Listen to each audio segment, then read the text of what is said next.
যেভাবে হোক, যে কোনো মূল্যেই হোক, অ্যানহেল ডি মারিয়াকে ফেরাতেই হবে আর্জেন্টিনা দলে। এই কিংবদন্তি প্রমাণ করলেন এখনও তিনি ফিট আছে জাতীয় দলে খেলার জন্য। স্কালোনির দলে এখনও তার গুরুত্ব আরও অপরিসীম। এছাড়াও মেসির পাশে আগামী বিশ্বকাপের সবচেয়ে বেশি দরকার বন্ধু মারিয়াকে।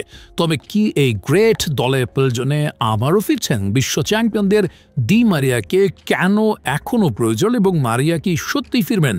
আচ্ছা ভাবুন তো, মেসির পাশে আবারও ডি মারিয়াকে দেখা গেলে ব্যাপারটা কেমন হবে? 2026 বিশ্বকাপে মেসি ডি মারিয়াকে একসঙ্গে মাঠে দেখা তো এখন আকাশ নীল ভক্তদের স্বপ্নই বইকি। কিন্তু প্রশ্ন হচ্ছে, এই স্বপ্নের বাস্তবতা কতটুকু? 37 বছর বয়সী এই মানুষটা যখন ফিকিকে এখনও জাদুকরি গোল করেন, 23-এর তারুণ্যর মতো মাঠে টকবগে চম্মন হয়ে পারফরমেন্স করেন, তখন তো বলতে বাধ্যই হতে হয় এই ডি মারিয়া আর্জেন্টিনা জাতীয় দলে খেলার জন্য এখনও ফিট আছেন। কিন্তু ফিট থাকলেই জাতীয় দলের জন্য কতটুকু প্রাসঙ্গিক এই কিংবদন্তি? সহজ ভাষায় তরুণদের ফিরে কতটুকু দলে প্রয়োজন তাকে?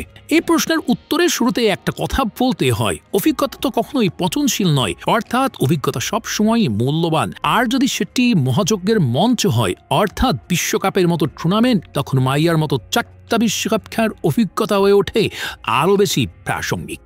বিশেষ করে নকআউট স্টেজের বড় ম্যাচগুলোতে চাপের মুহূর্তে আর্জেন্টাইন এই কিংবদন্তি দলের জন্য হয়ে উঠবেন আরও বেশি গুরুত্বপূর্ণ, কেননা ইতিমধ্যে তিনি ক্যারিয়ারে 4টা বিশ্বকাপ খেলে ফেলেছেন।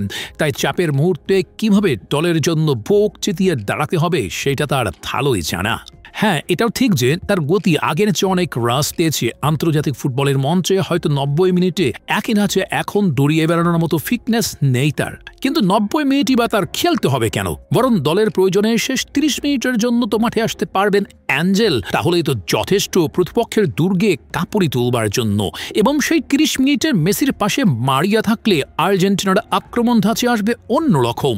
এছাড়াও যদি খেয়াল করা যায় তাহলে এটাই স্পষ্ট, 2024 কোপা আমেরিকা ফাইনালের পর স্ক্যালোনি ডি মারিয়াকে রিপ্লেস করার জন্য একাধিক অপশন চেষ্টা করেছেন। কখনো আলেহান্দ্রো গার্নাচো, কখনো কার্বনিদের মতো তরুণদের বিকল্প হিসেবে নামিয়েছেন, কিন্তু কেউ প্রত্যাশার পারদ মেটাতে পারেননি যথাযথভাবে। তাই আর্জেন্টিনা জাতীয় দলের এই কিংবদন্তির প্রয়োজনীয়তা এখন অনেক বেশি।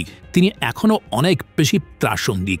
মারিয়া অবসর ভেঙে দলে ফিরলে আর্জেন্টিনা এবং মেসি উভয়ের জন্য লাভ, কিন্তু অবসর ভেঙে দলে ফিরবেন কিনা, তার জাদুকরি পা আকাশ নীল টি শার্টকে আবারও আলোর ঝলকানিতে মাতিয়ে দেবে কিনা, সেই সিদ্ধান্তটা একান্তই মারিয়ার নিজের। এই ব্যাপারে কোনো হস্তক্ষেপ করবেন না স্যার স্ক্যালোনি, যেটা তিনি অনেক আগেই বলেছেন। এমনকি ডি মারিয়াকে অবসরে যাবার জন্য কোনো চাপও দেননি, বরং বারবার স্ক্যালোনি বলেছেন মারিয়ার জন্য তার দরজা খোলা, চাইলেই ফিরতে পারেন। এই সিদ্ধান্তটা একান্তই এই আর্জেন্টাইন কিংবদন্তির নিজের।